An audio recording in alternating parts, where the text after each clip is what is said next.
Boa noite, garotos e garotas. Nós vamos falar um pouco mais sobre o modernismo, primeira geração. Nós já falamos um pouco da Semana de Arte Moderna, falamos sobre Fernando Pessoa. Então, como vocês vão trabalhar um poema de Mário de Andrade e Manuel Bandeira, então vamos falar um pouco da primeira geração a qual eles pertenciam. Então, o modernismo,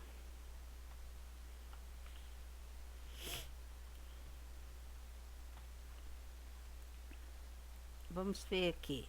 O modernismo é o conjunto de movimentos artísticos e culturais de arquitetura, escultura, pintura, design e música, compreendidos entre os séculos XIX e XX, que usaram de uma forma ou de outra a industrialização e seus desdobramentos como tema de suas obras.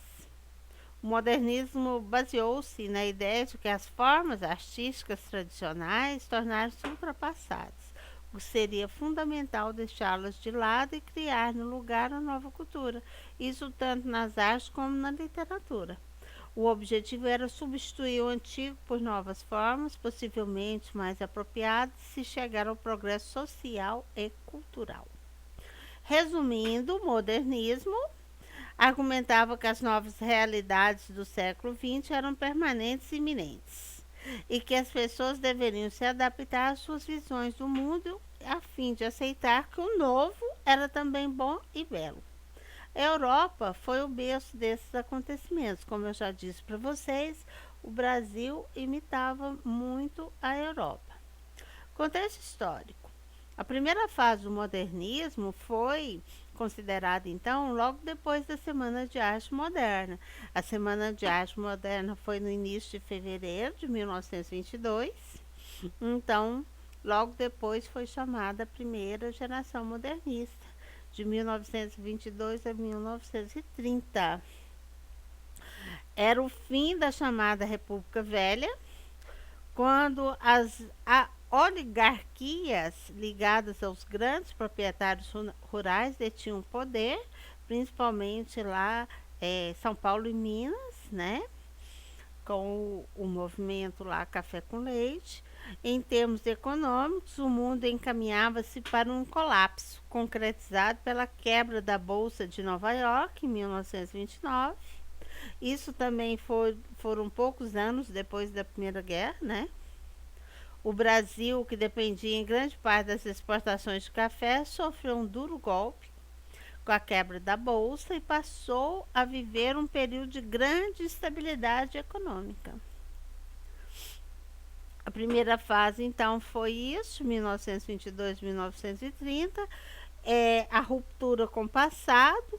Os principais autores são Oswald de Andrade, Mário de Andrade, Manuel Bandeira e Alcântara Machado. As características principais da primeira geração: nacionalismo crítico e ufanista, valorização do cotidiano, resgate das raízes culturais brasileiras, críticas à realidade brasileira, renovação da linguagem, oposição ao parnasianismo e ao academicismo, experimentações estéticas, renovações artísticas, ironia, sarcasmo, irreverência, caráter anárquico e destruidor, uso de diversos livros e brancos, né? Tudo que o parnasiano detestava, né? O simbolista, o parnasiano, era o modernista, que era acabar com o velho.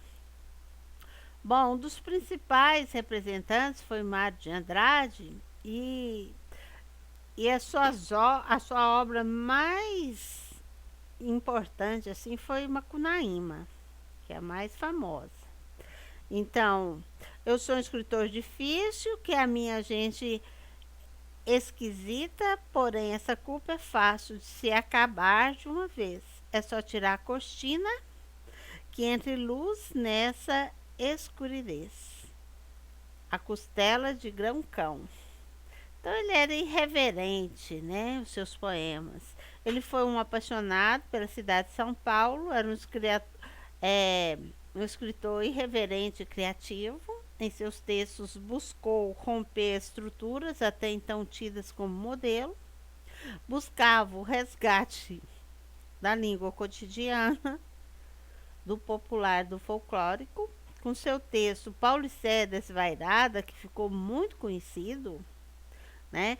Que é o primeiro livro totalmente modernista que nós temos. Ele fez um prefácio que para muitos foi um escândalo, né? Ó, está fundado o desvairismo. Este prefácio, apesar de interessante, inútil. Alguns dados, nem todos, sem conclusões, para quem me aceita são inúteis ambos. Os curiosos terão prazer em descobrir minhas conclusões confrontando obra e dados. Para quem me rejeita trabalho, perdido, explicar o que, antes de ler, já não aceitou. Quando sinto a impulsão lírica, escrevo sem pensar tudo que meu inconsciente me grita. Penso depois, não só para corrigir, como para justificar o que escrevi. Daí a razão deste prefácio interessantíssimo. Esse ar de deboche de Mário de Andrade, presente nesse prefácio, não, né, se estende por todo o livro. Ele não só escreveu poesias, pois escreveu em prosa. Ele escreveu o romance, né, que eu acabei de citar para vocês, Macunaíma, que não apresentam as características de um romance como nós conhecemos. Quando nós tivemos os romances lá do romantismo, do realismo, é totalmente diferente. Macunaíma. O herói é sem caráter. É um romance rapsódia que discute a nacionalidade brasileira. Então, o que é rapsódia? É uma composição que mistura elementos musicais com elementos do folclore da cultura popular. E é justamente isso que Mário de Andrade fez em Macunaíma. No livro, ele conta a história do índio que de preto virou branco. A história de Macunaíma significava um grande mal. Macunaíma era debochado, malandro, um garoto terrível. Bem diferente da imagem que tínhamos de um herói. Tanto que Macunaíma é considerado um anti-herói se comparado aos heróis românticos. O herói romântico era aquele que, né, a moça sonhava com ele, era aquele encantador, né, que salvava as donzelas em perigos e tudo mais. E esse aqui é completamente diferente, é um anti-herói. Macunaíma mexia com todo mundo, era preguiçoso, não queria saber trabalhar.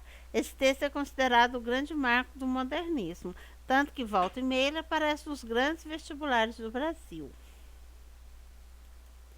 Nós tivemos também Manuel Bandeira, né, que vocês vão trabalhar um poema dele. Num primeiro momento, se mostra preso aos valores parnasianos, mas com o passar do tempo se transforma num dos grandes representantes do modernismo. Ele custou se libertar daqueles valores parnasianos. E a partir do livro Libertinagem, que Manuel Bandeira se firma como poeta modernista. A partir desse livro, seus textos se aproximam muito do linguajar coloquial e os temas são bem diversificados. Tudo para o autor era poético. Partindo de frases corriqueiras, ele fala dos meninos negros, das negras, das irenes e até notícias retiradas de jornal e chega ao ponto de brincar com sua própria doença, a tuberculose. Bem, aqui nós vamos ver o poema dele, Trem de Ferro. Vocês têm uma questão em sua apostila que pega um trechozinho desse poema, né? Café com pão, café com pão, café com pão. Virgem Maria, que foi isso, maquinista? Agora sim, café com pão. Agora sim, voa fumaça, corre, cerca aí, seu foguista. Bota fogo na fornalha que eu preciso muita força, muita força, muita força. Trem de ferro, oh! Foge bicho, foge povo, passa ponte, passa poste, passa pasto, passa boi, passa boiada, passa galho da engazeira debruçada no riacho. Que vontade de cantar, ô, café com pão é muito bom. Quando me prenderam no canavial, cada pé de cana era um oficial. Ô, menina bonita do vestido verde, me dá tua boca para matar minha sede. Ô, vou-me embora, não gosto daqui, nasci no sertão, sou de Oricuru. Oh, vou depressa, vou correndo, vou na toda, que só levo pouca gente, pouca gente, pouca gente. Trem de ferro, trem de ferro. Então tá no livro Estrela da Manhã, né? Em 1936, esse poema, Trem de Ferro, ele tem um ritmo acelerado, né? Como um barulho de um trem de ferro. É tipo, ele retrata tipo uma cena, né, de uma viagem coletiva. É, e hoje em dia a gente consegue até perceber alguns traços, né, tipicamente brasileiros. Ele inicia, né, com essa imagem de café com pão, que é a alimentação tradicional do brasileiro, né? O brasileiro geralmente acorda comendo café com pão. É, ele fala que nasceu, né, no sertão, que ele não gosta daqui, quer dizer, da cidade grande, né? A linguagem é uma linguagem fácil, popular. É, essa velocidade voa fumaça, né? É como se a gente percebesse o trem correndo, né, pelos trilhos. Ele descreve uma, uma paisagem que ele vê pela janela, a menina bonita do vestido verde, né? E aí ele vai descrevendo algumas coisas que ele vê. Ele fala, vou depressa, vou correndo. Ele usa o verbo, por exemplo, foge, né? Então, esse poema, a linguagem dele é bem coloquial, né? Bem caipira, podemos dizer, prendeiro, oficiar, Virgem Maria, embora. Então, é interessante a gente ressaltar que a Revolução Industrial no Brasil, ela engatou no princípio da época de 30. O café, escolhido aqui por Manuel Bandeira, era para figurar logo no princípio do poema uma produção, né, brasileira, sendo que era já muito exportado. Os trens faziam eram responsáveis em levar essa produção. Então é um poema bem brasileiro, bem típico, né? Ele está mostrando bem o nosso Brasil. Ele foi musicalizado primeiro por Vila Lobos e depois por Tom Jobim, né? E porque retrata muito a nossa gente, o nosso povo, e isso que o modernista queria, retratar o nosso povo.